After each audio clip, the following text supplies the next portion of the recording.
जय हिंद, वंदे मातरम। स्वागत है आप सभी कक्षा 12 के विद्यार्थियों का जिन्होंने अपने प्रयास में लगे हुए हैं। कक्षा 10वीं का एग्जाम, बोर्ड एग्जाम कंप्लीट होने जा रहा है।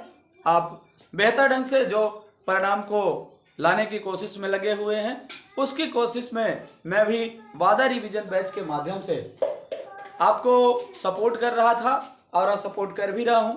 आपका लास्ट एग्जाम है हिंदी महामैराथन हिंदी कृतिका महामैराथन हिंदी का एक पार्ट आपके पास चला गया है ना। बितान जो आपका गद्य खंड है वो चला गया है, आपके पास तक पहुंच गया है। आप बेहतर ढंग से पढ़िए उसको, है ना। अब महामैराथन पार्ट 2 आरोह पद्य खंड का स्टार्ट है। कुछ ऐसे ऑप्शनल प्रश्न आपको देना चाहूंगा कि जो बेहतर ढंग से और वेरी वेरी इंपॉर्टेंट है, जो हमेशा एग्जाम में आए हुए हैं और हमेशा आते हैं। तो चलिए आइए स्टार्ट करते हैं। इससे पहले मैं एक बात अवश्य कहूंगा कि आप वीडियो को लाइक करके अपने दोस्तों तक शेयर अवश्य कर दें। एक सब्सक्राइब करके कमेंट में बता दें कि आप कितने नंबर का हर पेपर में किए हैं, एनालिसिस अवश्य बताएं। चलिए आइए स्टार्ट करते हैं हम आपके हिंदी वादा रिवीजन बैच में महामैराथन पार्ट 2 हिंदी आरोह। चलिए आइए देखते हैं क्या हम लोग कितना कर सक रहे हैं। तो पहला नंबर प्रश्न है, मैं कभी न जग का ध्यान किया करता हूं। मैं कभी न जग का ध्यान किया करता हूं। तो इसका मुख्य जो आंसर है तो ये क्या हो जाएगा, इसमें क्या हो जाएगा, कवि जगत की उपेक्षा करता है। कवि जगत की उपेक्षा करता है। वह क्या करता है, उपेक्षा करता है और आत्मिक अनुभवों पर ध्यान देता है। वह आत्मिक अनुभवों पर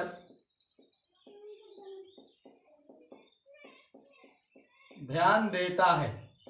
क्या करता है, जगत की जो ढकोसलेबाजी, इसको जो कहते हैं दिखावा है, माया है, उसकी उपेक्षा करता है और आत्मिक अनुभवों पर ध्यान देता है। दूसरा है, कवि के अनुसार जग पूछ रहा है उनको जो जग की गाते हैं। तो कवि क्या करता है, माने जो जग की गाते हैं तो कवि क्या करता है, वह कवि क्या करता है, कवि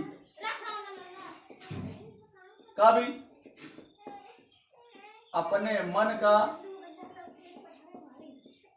गान करता है। क्या करता है, अपने मन का गान करता है। कवि को अपूर्ण संसार क्यों नहीं भाता, कवि को अपूर्ण संसार क्यों नहीं भाता है, क्योंकि वह आदर्श से दूर है। क्या है, आदर्श से दूर है ना। कवि बाहर से हंसता है पर भीतर से क्या करता है, भीतर से किसी की याद में व्यथित रहता है। किसको, कवि क्या करता है, बाहर से तो हंसता है पर भीतर से किसी की याद में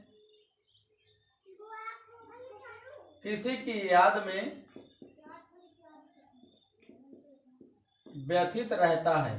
क्या करता है, किसी की याद में व्यथित रहता है। जहां पर दाना रहते हैं वहीं नादान भी रहते हैं। क्या है, जहां पर दाना रहते हैं वहीं नादान भी रहते हैं। इसका मतलब है कि ज्ञानी व अज्ञानी, ज्ञानी व अज्ञानी साथ साथ रहते हैं। क्या करते हैं, साथ साथ रहते हैं। फिर क्या होगा, मैं रोया इसको तुम कहते हो गाना। यहां कौन सा भाव है, मैं रोया इसको तुम कहते हो गाना। मैं रोया इसको तुम कहते हो गाना, यह कौन सा भाव है, तो यहां कवि व्यंग कर रहा है। क्या कर रहा है, व्यंग कर रहा है। चिड़ियों की चंचलता किस कारण से बढ़ जाती है? अब चिड़ियों की चंचलता किससे बढ़ेगी? उनके बच्चे जब आएंगे उसकी प्रतीक्षा में बढ़ेगी, अपने बच्चों की प्रतीक्षा में, अपने बच्चों की प्रतीक्षा में चिड़ियों की चंचलता बढ़ जाती। मुझसे मिलने को कौन विकल, कह रहा है, कवि कहता है कि मुझसे मिलने को कौन विकल। इस प्रश्न में कवि के मन में कौन सी भावना झलकती है? अब देखिए, भावना क्या है? निराशा और अकेलापन होगा। भाई अपने नहीं कह देते हैं कि जब आप गुस्से में रहते हैं तो कह देते हैं क्या कि हमसे कौन मिलना चाहता है ना? तो वही है। तो इसमें क्या हो जाएगा? इसमें हो जाएगा निराशा और अकेलापन। निराशा व अकेलापन, ये हो जाएगा। अब चलिए, ये कहता है पतंग का आरंभ किस मौसम से करता है? क्या कहता है? कभी पतंग का आरंभ किस मौसम से करता है? तो बताइए, कभी पतंग का आरंभ अश्विन से करता है, माने सावन से। कविता में सवेरा किससे तुलना की गई है? सवेरा की तुलना किससे की गई है? सवेरा की तुलना खरगोश की आंखों से की गई है। किसकी?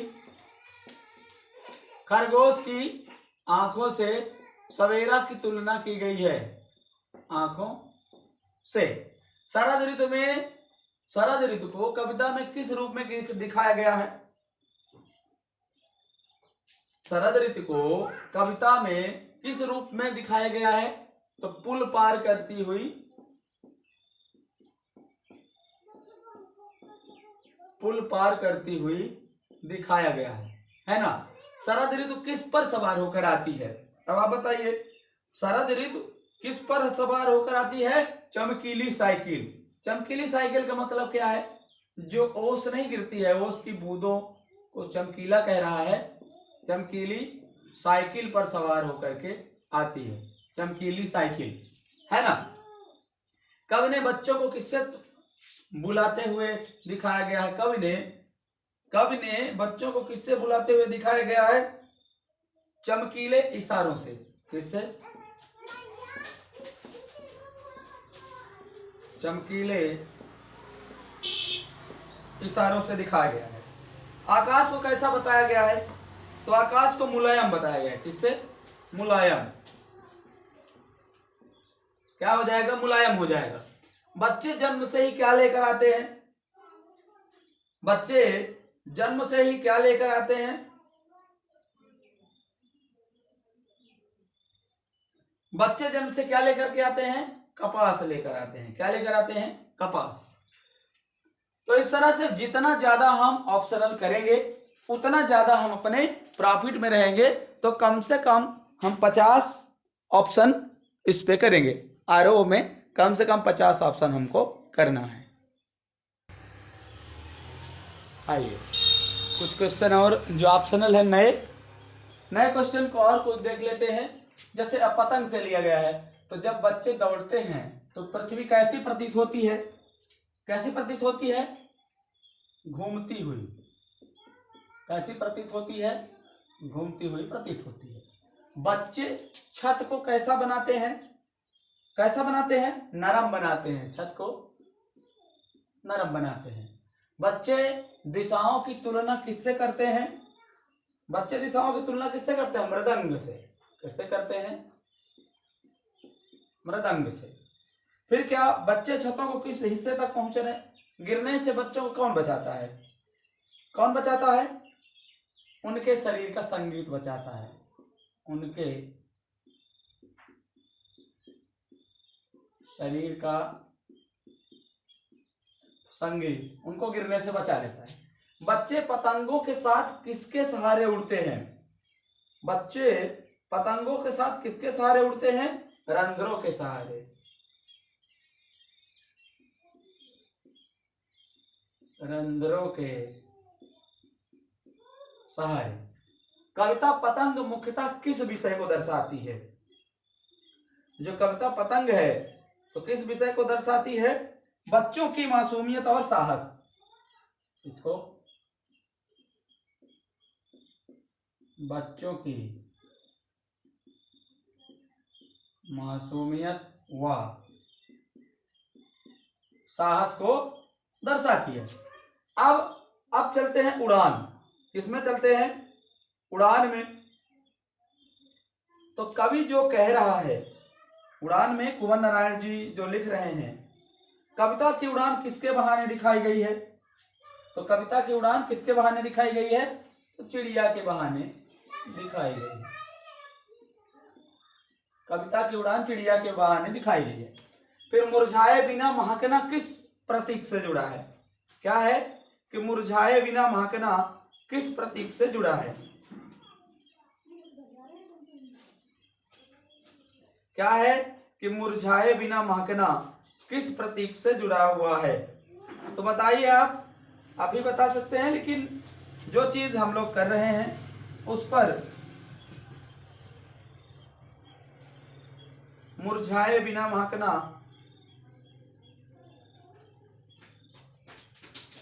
मुरझाए बिना महकना किस पर, किस प्रतीक से जुड़ा है? फूल से। किस प्रतीक से जुड़ा है? फूल से जुड़ा हुआ है। कविता का खिलना फूल क्यों नहीं जानता? कविता का जो खिलना है तो फूल क्यों नहीं जानता? क्योंकि फूल मुरझा जाता है। क्या जाता है?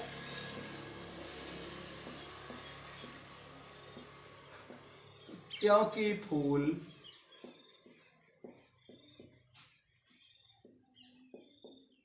मुरझा जाता है। क्योंकि फूल मुरझा जाता है, इसलिए कविता का खिलना नहीं जानता। कवि की समस्या कहां से शुरू हुई थी? कवि की समस्या कहां शुरू हुई? भाषा से। चाहे भाषा से लिख दीजिए, चाहे लिख दीजिए भाषा के चक्कर में, भाषा के चक्कर में लिख सकते हैं। कवि की कोशिश से क्या परिणाम हुआ? जो कवि की कोशिश थी तो क्या परिणाम हुआ? कवि ने कोशिश किया तो क्या हो गया? भाषा और पेचीदा हो गई। भाषा और पेचीदा हो गई, मतलब उलझ गई, और भाषा क्या हो गई? और ज्यादा उलझ गई, है ना। बात की चूड़ी मर गई का क्या आशय है? बात की चूड़ी मर गई का मतलब बात की सुंदरता खत्म हो गई, टूट कर बिखर गई, भाषा में बेकाबू घूमने लगी, है ना।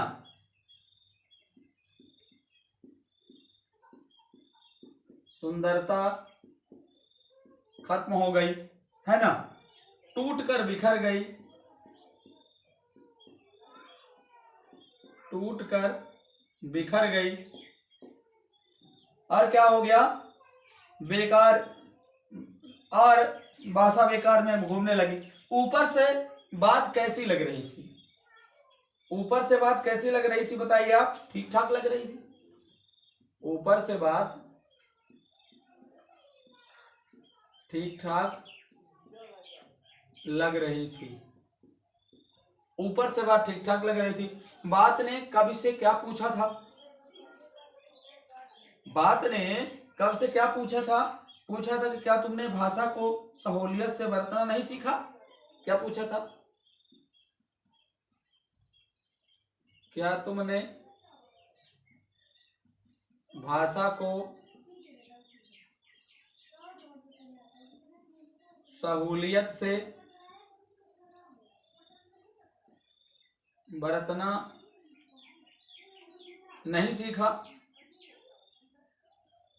भाषा ने कवि से ही पूछा था कि क्या तुमने भाषा को सहूलियत से बरतना नहीं सीखा? हार कर कवि ने बात को क्या किया था? जब कवि हार गया, हार कर कवि ने बात को क्या किया था? हार कर कवि ने बात को क्या किया? कील की तरह ठोक दिया था। क्या किया था? कील की तरह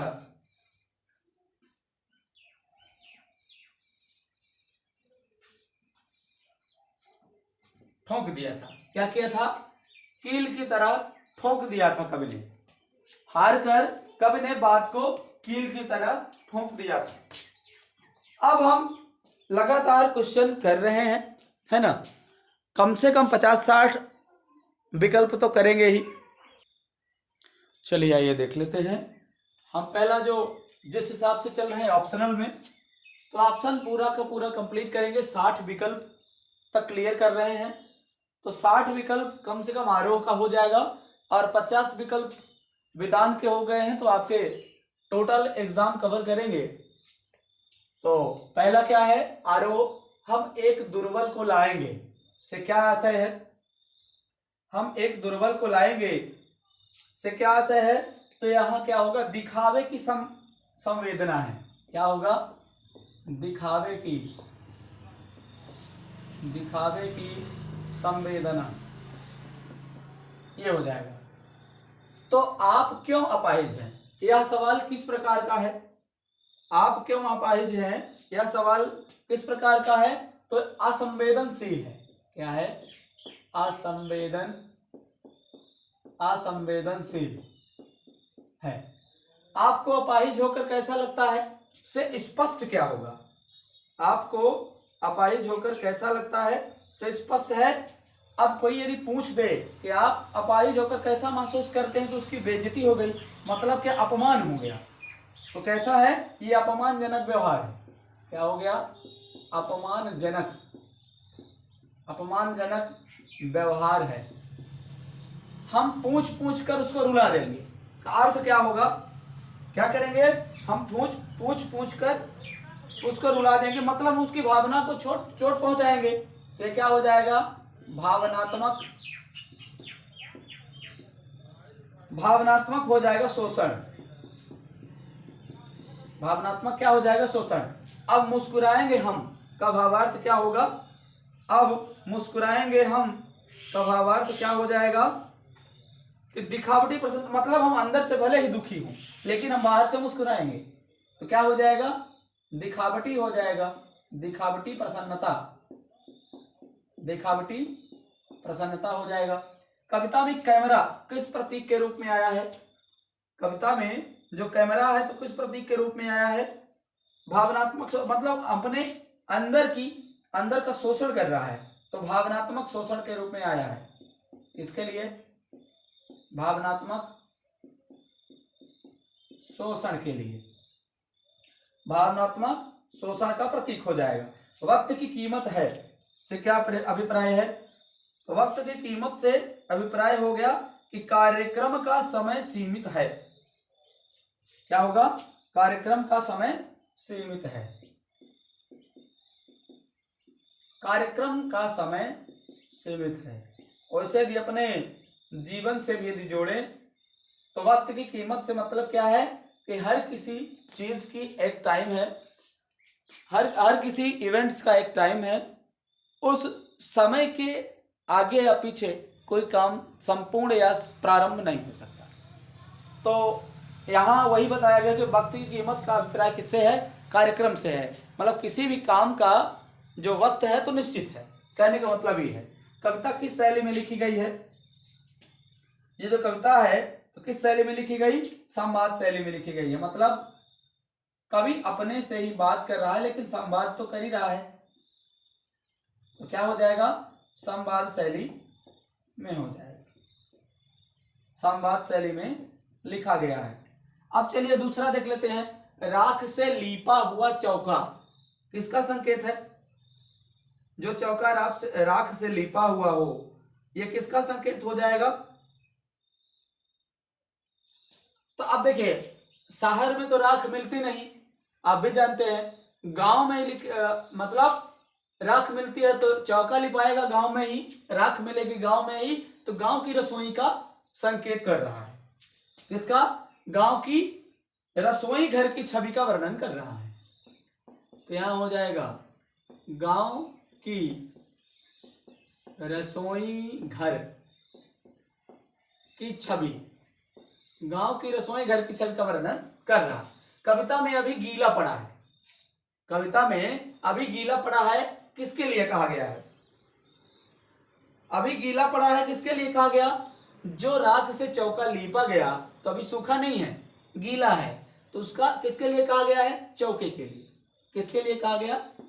चौका। चौका माने होता है, गांव में इसको पीढ़ा कहते हैं, और फिर ज्यादा चौका ही कहते हैं। बैठने के लिए उपयोग किया जाता है या फिर रोटी बेलने के लिए उपयोग किया जाता है ना?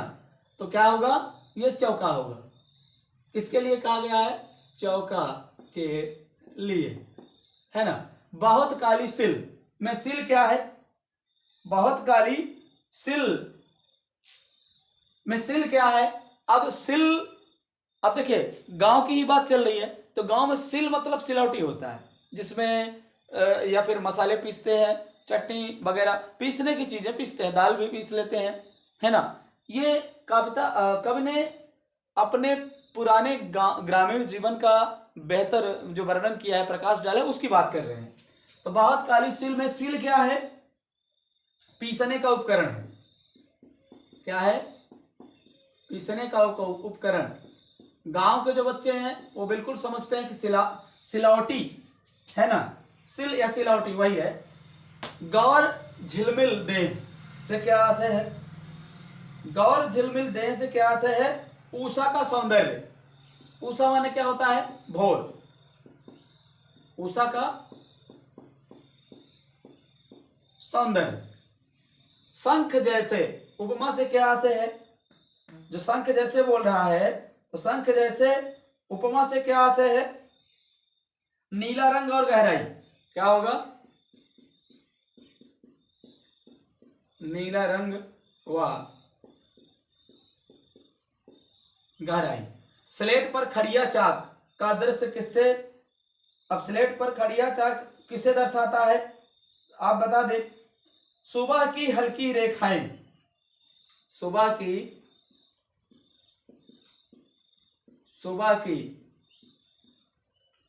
हल्की रेखाएं क्या दर्शाता है? स्लेट पर खड़िया चाक दर्शाता है। जादू शब्द का प्रयोग किसके लिए हुआ है? जादू शब्द का प्रयोग किसके लिए हुआ? उषा की सुंदरता के लिए। उषा मतलब क्या हो रहा है? भोर होता है ना? उषा मतलब भोर होता है, तो उषा की सुंदरता के लिए होगा। किसके लिए प्रयोग किया गया? उषा की सुंदरता के लिए। इस तरह से अभी हमारा जो यह सिलसिला चल रहा है ऑप्शनल का, तो पहले वन लाइनर ऑप्शनल क्लियर करते हैं। अब ये मत मानिएगा आपकी ऑप्शनल है तो ऑप्शनल ही आएगा, है ना? ये बिल्कुल ही मान्यता खत्म कर दीजिए कि ऑप्शन दे रहे हैं तो ऑप्शनल ही आएगा। ये खाली स्थान में भी आ सकता है, सही जोड़ी में भी आ सकता है, विकल्प में भी आ सकता है, सत्य असत्य में भी आ सकता है। वन लाइनर तो सभी में आते हैं, आपके 30 नंबर तक के वन लाइनर आते हैं, तो उसमें से ये कवर अप करेगा। चलिए आइए देखते हैं अगला कुछ और क्वेश्चन, लगातार उन क्वेश्चंस की ओर चलते हैं जो हमारे एग्जाम में हाईलाइट रहेंगे। चलिए कुछ क्वेश्चन और देख लेते हैं। हम लोग जिस तारतम्य में चल रहे हैं उसका विशेष अब लगातार हम लोग देखेंगे, समझेंगे। अब ये है क्या कि रण तरी किसका प्रतीक है? तो रण तरी किसका प्रतीक हो जाएगा? संघर्ष की नाव का। संघर्ष की नाव का प्रतीक है। घनघोरी गर्जन किसका प्रतीक है? क्रांति की चेतावनी का प्रतीक है। क्या है? क्रांति की चेतावनी का प्रतीक है। असनिपात से स्थापित कौन है? असनिपात से स्थापित कौन है? तो वीर यानी बदल, वीर यानी बादल। शैशव का सुकुमार शरीर किस भाव को दर्शाता है? यहां से शैशव का सुकुमार शरीर किस भाव को दर्शाता है? कोमलता और आशा को। कोमलता व आशा को दर्शाता है। जीवन को पारावार किसका रूपक है? जीवन को पारावार किसका रूपक है? तो हो जाएगा संसार की गहराई का रूपक है। संसार की गहराई का रूपक है। छोटे ही हैं शोभा पाते, क्या होगा? छोटे ही हैं शोभा पाते, इस पर किस पर व्यंग है? ये है पूंजीपतियों पर। पूंजी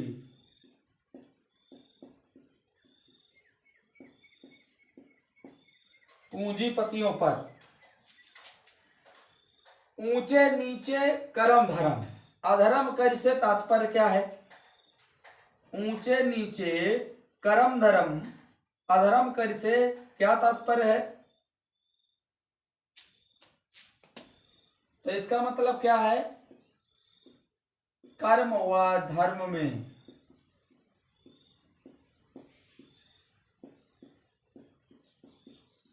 भेद नहीं रहा। पेट को ही पचत, बेचत बेटा बेटकी का अर्थ क्या है? लोग बच्चों को बेचने तक को विवश हैं। क्या हो जाएगा? लोग बच्चों तक को बेचने को विवश है। ये हो जाएगा। तुलसीदास ने किस अग्नि को बड़वा अग्नि कहा है? बड़वा अग्नि क्या होती है? जठरा अग्नि यानी पेट को कहेंगे। तुलसीदास ने बड़वा अग्नि किसको कहा है? जठरा अग्नि को यानी पेट को, पेट की अग्नि को बड़वा अग्नि कहा है ना?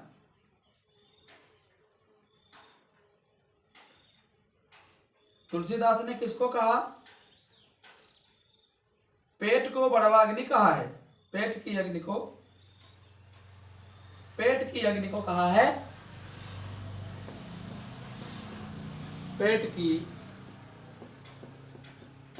अग्नि को कहा है क्या? बड़वा अग्नि। खेती न किसान को से तात्पर्य क्या है? किसानों को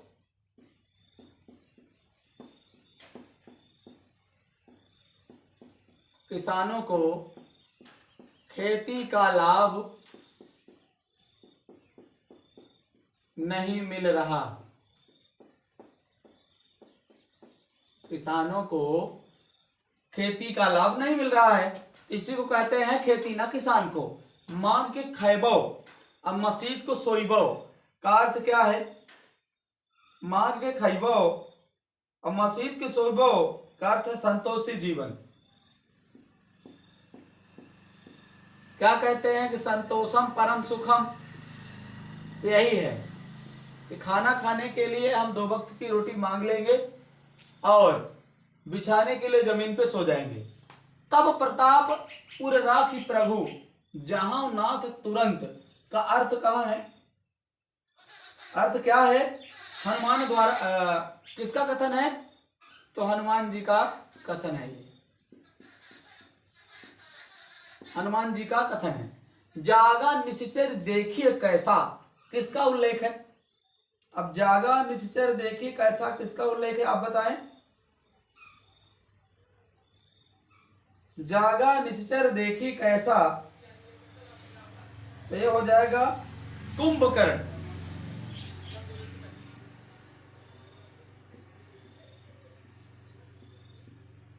तो क्या हो जाएगा? किसका उल्लेख है? कुंभकर्ण का। लक्ष्मण हरसाई का कब हुआ? लक्ष्मण हरसाई कब हुआ था? औषधि के प्रभाव से।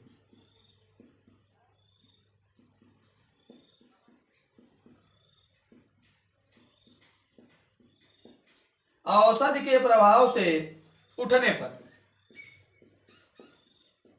लक्ष्मण जी जब बेहोश हुए थे, अचेत हुए थे, फिर औषधि पिलाई गई, बताई गई, इसके बाद जैसे ही वो उठे तब ये उन्होंने हर्ष, उनको उनके मन में बहुत ही हर्ष जागा, है ना? जगदम्बा हरि आनी अवसठ चाहत कल्याण का अर्थ क्या है? जगदम्बा हरि आनी अवसर चाहत कल्याण, मतलब क्या है? कुंभकर्ण का कथन है। एक कब कहा था कुंभकर्ण ने? रावण को समझाया था।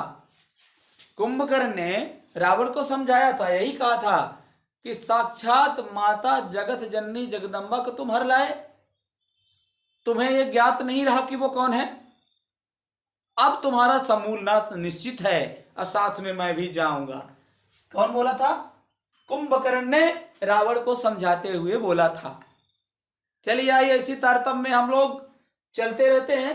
कुछ ऑप्शनल और फिर क्वेश्चन होंगे, दीर्घोत्तरी क्वेश्चन हम लिखेंगे कौन कौन आने लायक हैं। चलिए आइए देख लेते हैं। जो जिस तारतम्य में हम लोग चल रहे हैं, जिस तारतम्य में हम लोग ऑप्शनल की ओर चल रहे हैं, एक बात फिर से कहना चाहेंगे कि एक लाइक करके अपने दोस्तों तक शेयर अवश्य करें, जिससे वो इंपॉर्टेंट क्वेश्चन को पढ़ सकें और अपने एग्जाम में नंबर मिस मत करें। और एक सब्सक्राइब अवश्य कर दीजिए और कमेंट में बताइएगा कि कितने नंबर तक की तैयारी आपकी हो गई। आज यानी 5 मार्च 2026 को शाम को 7 बजे आपका वीडियो मिल जाएगा। चलिए देखते हैं। गोद भरी का संदर्भ किससे है? गोद भरी का संदर्भ किससे है? मां के स्नेह से भरी गोद। मां के स्नेह से भरी गोद को क्या कहेंगे? गोद भरी। मां के बच्चे, मां बच्चे के गेसुओं को में क्या करती है? मां बच्चे के गेसुओं में क्या करती है? अब यहां गेसुओ लिखा है या फिर केसुओ होगा या फिर गेसुओ लिखा ही है, तो कंघी करती है। क्या करती है? कंघी करती है। क्या करती है? कंघी करती है। दिवाली की शाम में घर कैसा होता है? दिवाली के शाम में घर एकदम सजा हुआ होता है, सजा पुता होता है ना। रूपवती मुखड़ा किसका प्रतीक है? रूपवती मुखड़ा किसका प्रतीक है? मां का।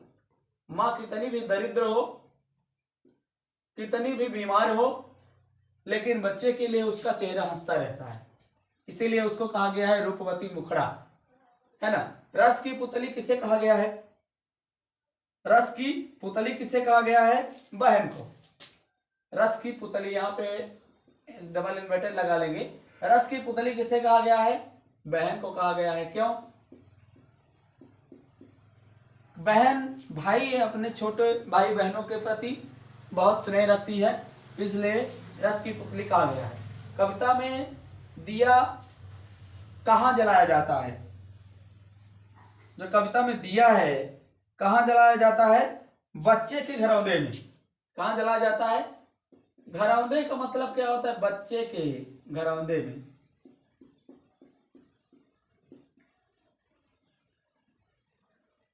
बच्चे के घरौंदे में किया है ना।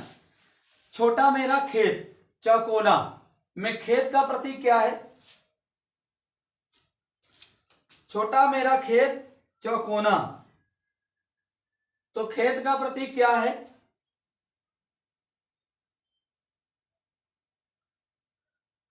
कल्पना का क्षेत्र है। किसका है? कल्पना का क्षेत्र।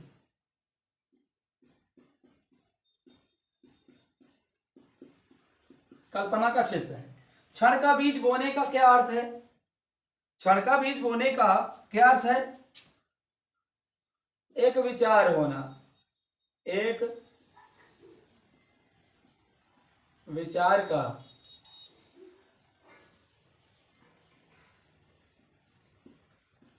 जन्म होना। अब क्षण का बीज जैसे विचार, अब कभी मन में हमारे छोटी बातें उठती हैं, फिर इसके बाद दूसरी तुरंत बात उठ जाती है। कटाई अनंतता की, वाक्य का क्या तात्पर्य है? कटाई अनंतता की बात का क्या तात्पर्य होगा? इस बात का तात्पर्य है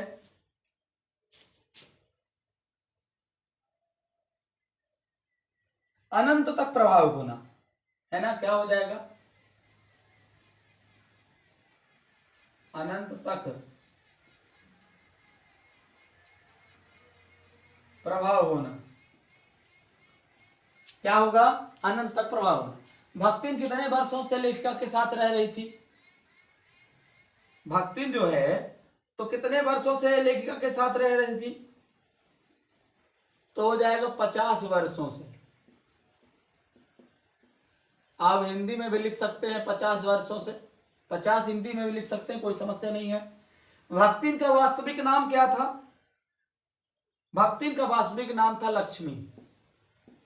क्या नाम था, लक्ष्मी। भक्तिन का गौना किस उम्र में हुआ था, भक्तिन का जब गमन हुआ तो कितने साल की थी, भक्तिन का गौना जब हुआ तो वो 9 वर्ष की थी। कितने वर्ष की, 9 वर्ष की थी। पति की मृत्यु के समय भक्तिन की उम्र क्या थी, पति के मृत्यु के समय भक्तिन की उम्र थी 29 साल। कितनी, 29 वर्ष, है ना।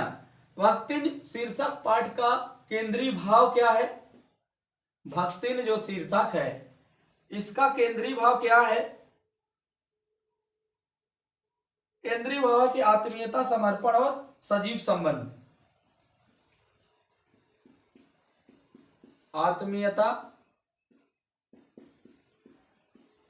समर्पण व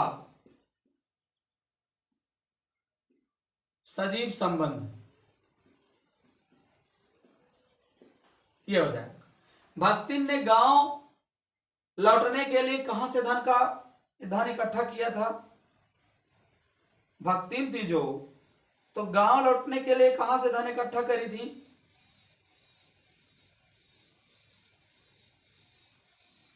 गड़ा धन बताया था, है ना।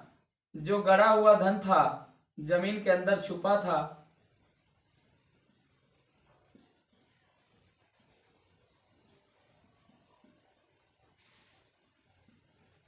गड़ा हुआ जो धन था जमीन के अंदर छुपा था, उसी धन से गांव लौटने की व्यवस्था की थी। भक्तिन के बेटी को कैसा दामाद मिला था, तो भक्तिन की बेटी को कैसा दामाद मिला था, एकदम आलसी था। क्या था, आलसी दामाद मिला था।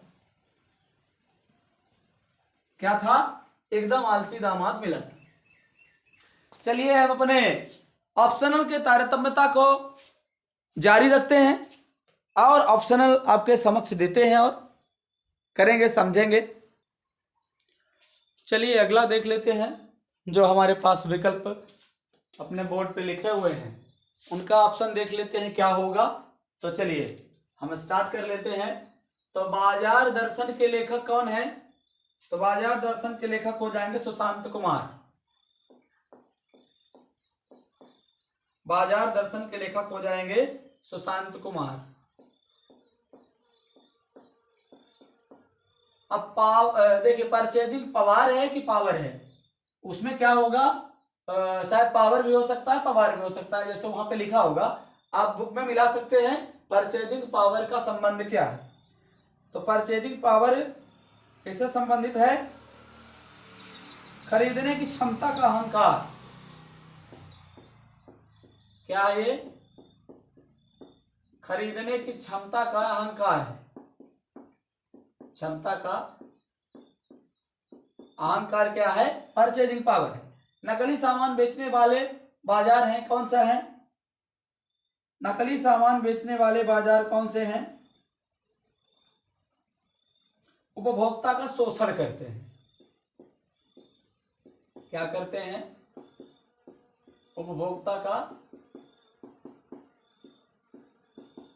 शोषण करते हैं। भगत जी किसके प्रतीक है,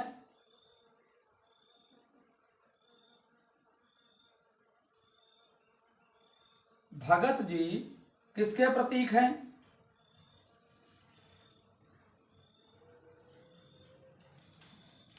तो भगत जी क्या है, सादगी और संतोष के प्रतीक हैं। किसके प्रतीक हैं, सादगी और संतोष के प्रतीक हैं। इंदर सेना किसे कहा गया है, क्या हो जाएगा? इंदर सेना किसे कहा गया? इंदर सेना गांव के बच्चों का समूह है। क्या है? गांव के बच्चों का समूह है, इसे ही इंदर सेना कहते हैं। गुणधानी क्या है? गुड़ और धान वाला आपने पढ़ा है तो जानते होंगे। गुड़ और धान से बनी वस्तु गुणधानी कहलाएगी। गुड़ व धान से बनी वस्तु क्या कहलाएगी? गुणधानी। काले मेघ क्या संकेत करते हैं? काले मेघ क्या संकेत करते हैं?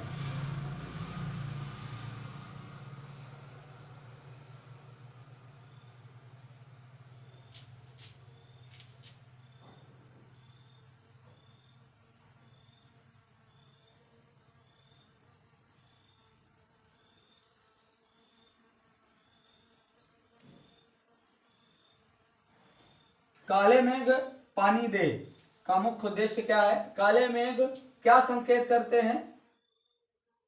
काले मेघ संकेत करते हैं कि पानी बरसने वाला है ना।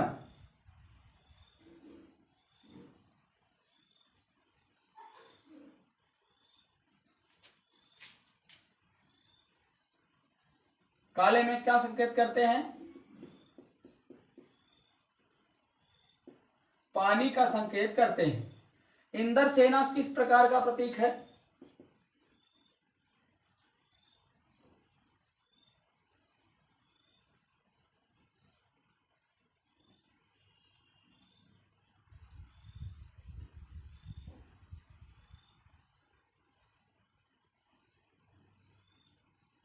इंदर सेना किस प्रकार का प्रतीक है? संघर्ष का है। किसका है? संघर्ष का। काले मेघ पानी दे का आशय क्या है? काले मेघ पानी दो का आशय है तो किसान, उद्देश्य क्या है?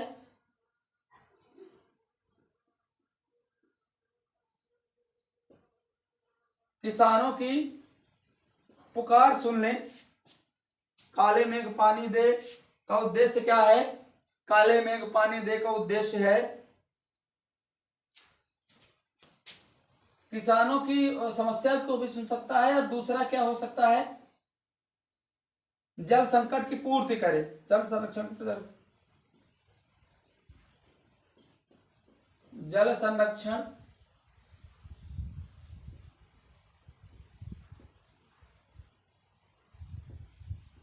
के प्रति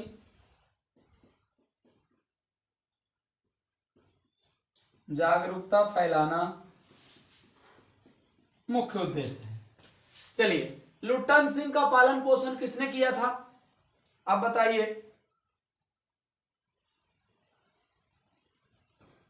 लुट्टन सिंह का पालन पोषण किसने किया था? उसकी विधवा सास ने किया था। किसने किया था? उसकी विधवा सास। लुट्टन सिंह का पालन पोषण किसने किया? उसकी जो विधवा सास थी उसने किया। दंगल में लुट्टन को प्रेरणा किससे मिली थी? दंगल में लुट्टन को प्रेरणा किससे मिली? ढोलक की ताल से। किससे? ढोलक की ताल से लुट्टन सिंह को प्रेरणा मिली थी। गांव लौटकर पहलवान क्या करने लगा था? गांव लौटकर पहलवान बच्चों को कुश्ती सिखाने लगा था। क्या किया था? बच्चों को कुश्ती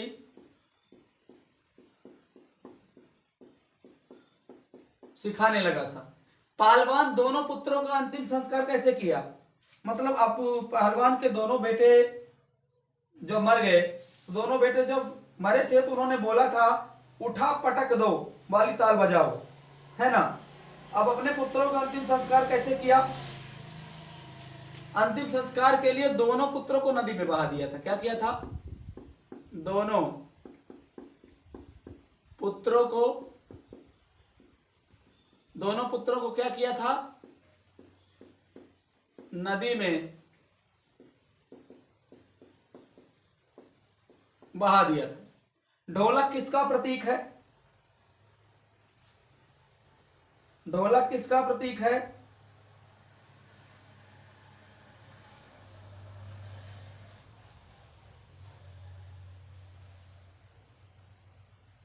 तो ढोलक शक्ति और हिम्मत का प्रतीक है। किसका? शक्ति व हिम्मत का प्रतीक है। शिरीष के फूलों को किसकी तरह बताया गया है? जो शिरीष के फूल हैं तो किसकी तरह बताया गया है? दृढ़ और स्थिर, दृढ़ व स्थिर बताया गया है।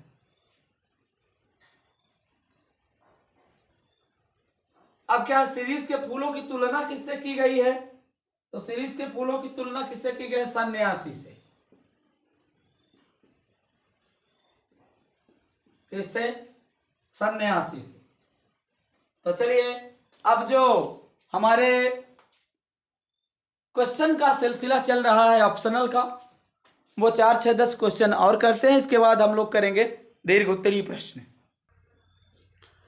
चलिए पहला क्वेश्चन क्या कहता है कि एक सच्चा कवि कैसा होना चाहिए? तो सच्चा कवि कैसा होना चाहिए?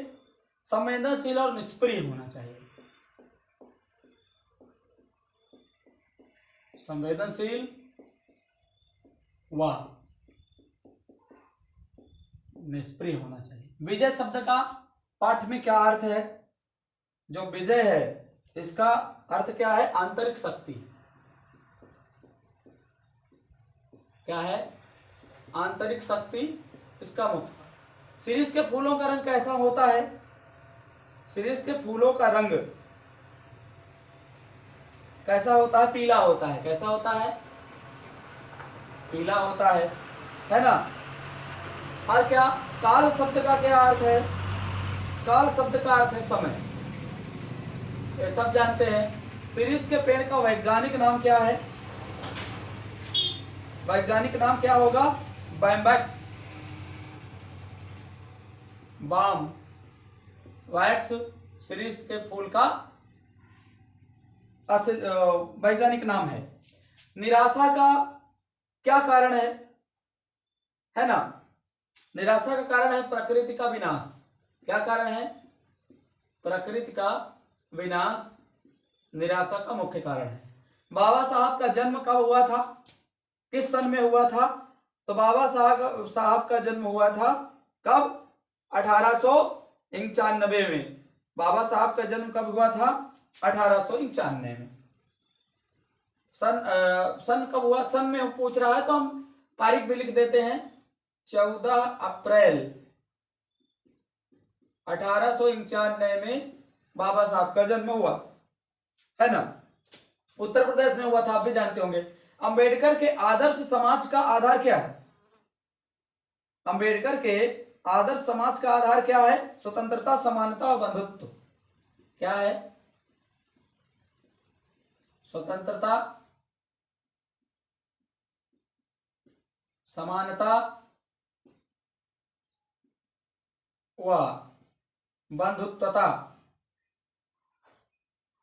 है ना। नौकरशाही की व्यापक परिभाषा का संबंधित किससे है? जो नौकरशाही की व्यापक परिभाषा क्या है? कानूनी गुलामी, सामाजिक दबाव, आर्थिक निर्भरता, ये सभी है। तो क्या हो जाएगा? हम एक आध दो लिखे देते हैं। कानूनी गुलामी हो गई, सामाजिक दबाव हो गया,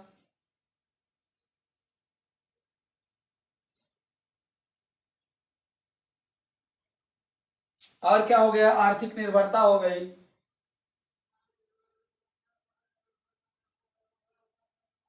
आर्थिक निर्भरता हो गई। तो इस तरह के सभी व्यापक हो जाएंगे। जाति प्रथा किससे अनुमति नहीं देती है? जो जाति प्रथा है किसकी अनुमति नहीं देती है? पेशा बदलने की अनुमति नहीं देती है। क्या? जो जाति प्रथा है तो पेशा बदलने की अनुमति नहीं देगी। कैसे? जैसे मान लीजिए कि साकेत है, चमार जाति है, तो वो कहेंगे कि जूता ही सिए, दूसरा काम मत करे, है ना। नाई है तो बाल ही काटे, दूसरा काम नहीं करे, जाति प्रथा ये कहती है। बढ़ई है तो लकड़ी का ही काम करे, जाति प्रथा ये कहती है। लोहार है तो लोहे का ही काम करे, जाति प्रथा यही कहती है। मतलब क्या, पेशा, जिसका जो पेशा है वही काम करे, है ना। पंडित है तो पंडिताइन करता रहे, मतलब धर्म के नाम पर वर्गलाए सभी को। मैं यही कहने का मतलब यही है कि जाति जो है पेशा बदलने का अनुमति नहीं देती है। अंबेडकर के अनुसार लोकतंत्र क्या है? लोकतंत्र क्या है? सामूहिक जीवन शैली लोकतंत्र है, सॉरी, सामूहिक जीवन शैली, सामूहिक जीवन शैली जो है क्या है?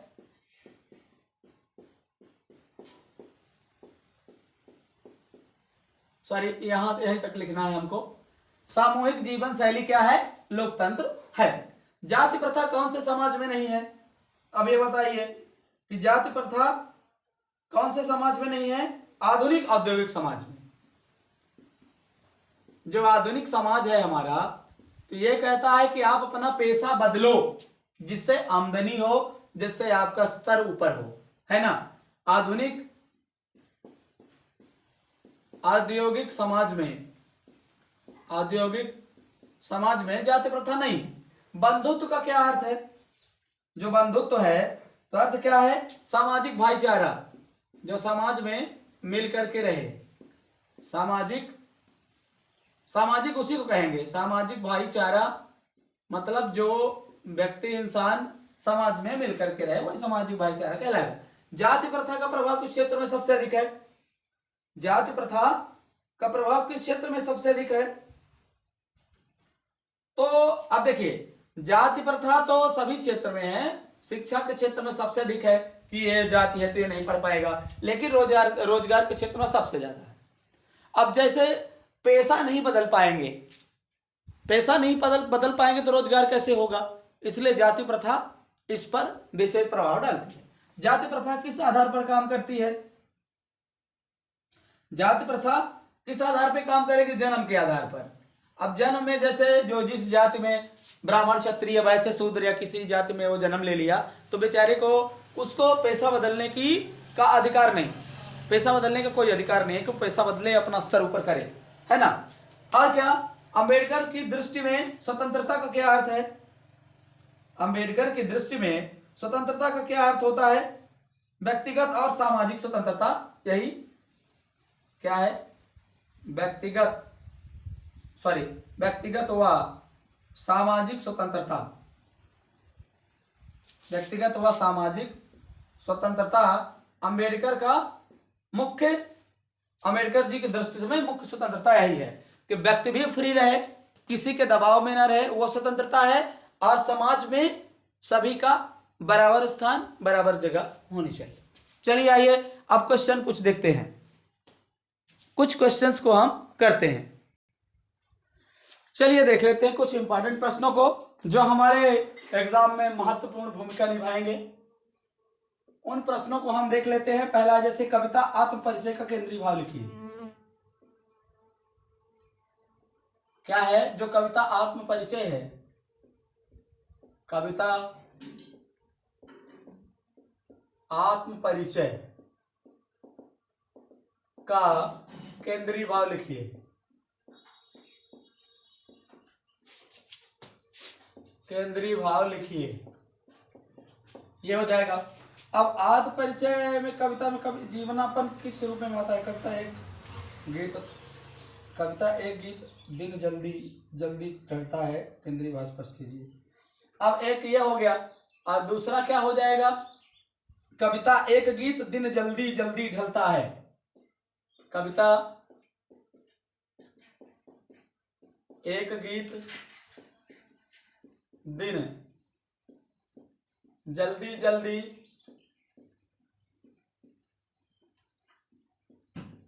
ढलता है का केंद्रीय भाव लिखना है। केंद्रीय भाव लिखिए, ये हो जाएगा। फिर दूसरा क्या है, दूसरा जो हमारे पास प्रश्न होगा, कविता में भादों से शरद ऋतु तक के परिवर्तन का वर्णन।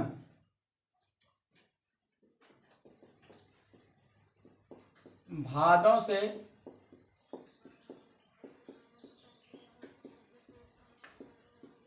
शरद ऋतु तक के परिवर्तन का वर्णन, तक के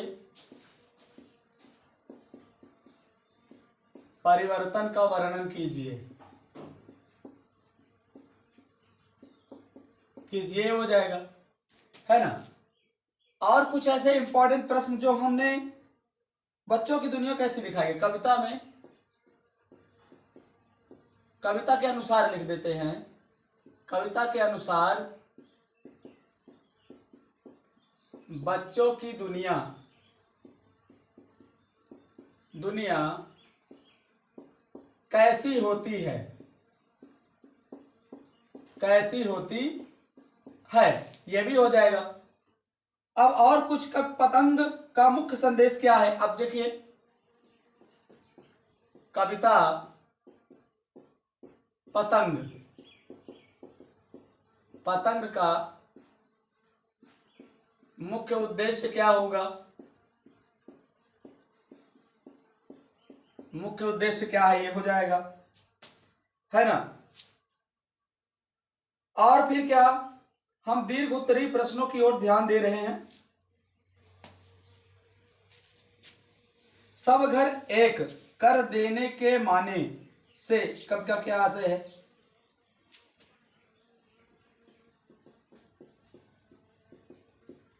सब घर एक कर देने के माने से कवि का क्या आशय है, से कवि का क्या आशय है, ये भी है।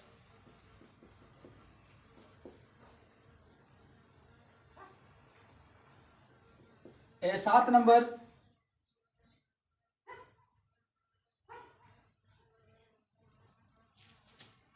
कविताओं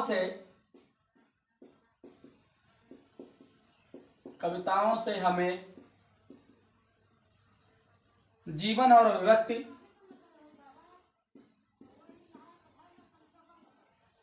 जीवन व अभिव्यक्ति,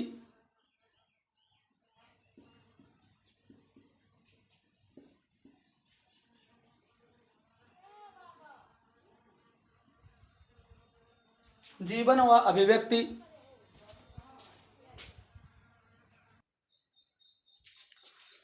तो चलिए देख लेते हैं जो प्रश्न का संग्रह है। कविता पतंग का मुख्य उद्देश्य क्या है, यहां तक तो आपने बता दिया है हमने। सब घर एक कर देने के माने से कवि का क्या आशय है, कविताओं में हमें जीवन का अभिव्यक्ति के बारे में क्या शिक्षा मिलती है, कविता में कैमरे में बंद अपाहिज में मीडिया की संवेदनहीनता किस प्रकार उजागर हुई, ये हो जाएगा, है ना। अब कविता में कैमरे में बंद अपाहिज का शीर्षक किस तरह सार्थक है, उषा कविता में कवि ने प्रातः काल का कैसा चित्रण खींचा है, उषा कविता में जादू टूटना का आशय स्पष्ट कीजिए, बादल राग कविता का केंद्रीय भाव क्या है। अगला क्वेश्चन क्या है, तुलसीदास ने समाज व भक्ति को किस प्रकार जोड़ा है, समाज सुधार भी हो सकता है, यहाँ समाज सुधार भी कर सकते हैं, कोई समस्या नहीं है, दोनों बात एक ही है, पर सुधार भी कर सकते हैं यहाँ के लिए, है ना। हनुमान हुआ वैद्य के आगमन से लक्ष्मण की स्थिति में क्या परिवर्तन आया, स्पष्ट करना है, भावात्मक स्पष्ट करना है ना। रावण ने लक्ष्मण के पुनर्जीवित होने का समाचार सुनकर क्या प्रतिक्रिया दी, इसका भी भाव स्पष्ट करना है। कविता रुबाइयां में माँ व बच्चे के संबंध का चित्रण किस प्रकार किया है। एक प्रश्न और भी है यहाँ कविता रुबाइयां में, कविता रुबाइयां में बहन और भाई का संबंध कैसा है, वो भी स्पष्ट करना है ना। बगलों के पंख कविता में प्रकृति के सौंदर्य या उसकी मोहकता को कैसे चित्रित किया गया है, ये क्वेश्चन भी है। लेखिका ने क्यों कहा कि भक्ति को नौकर कहना उचित नहीं है। और एक प्रश्न और भी बेहतर बनता है कि भक्तिन के गुण और दोष कैसे झलकते हैं, माने कैसे हमें समझ में आते हैं, यह भी बताना है। जेठ की प्रचंड गर्मी में शिरीष के फूल कवि को क्यों विशेष लगते हैं, कालिदास व शिरीष के संबंध में कवि क्या, यहाँ पे कवि होगा, कवि क्या विचार प्रस्तुत करता है, तो चलिए इस सेशन में केवल इतना ही। हम लोगों ने जितना किया है, यदि इतना आप पढ़ के जाते हैं तो बेहतर आपका रिजल्ट आएगा। फिर एक बार कहना चाहेंगे कि लाइक करके अपने दोस्तों तक शेयर कीजिए, एक सब्सक्राइब अवश्य कर दीजिए जिससे आपको नोटिफिकेशन मिलता रहे और हम आपका सलूशन देते रहें। आप अपने भविष्य में कहीं भी जाएं, मैं यही बात कहूँगा, मेरे तरफ से अग्रिम शुभकामनाएं रहेंगी कि आप कक्षा 12 यानी हायर सेकेंडरी एग्जाम में अच्छे नंबर लाएं, अच्छे मुकाम को हासिल करें। अब इस सेशन में केवल इतना ही। हम मिलेंगे नेक्स्ट सेशन में। यदि आप कमेंट में भी कुछ बात करेंगे उसका सलूशन दिया जाएगा। चलिए आते हैं, मिलते हैं नेक्स्ट सेशन में। तब तक के लिए जय हिंद, जय भारत।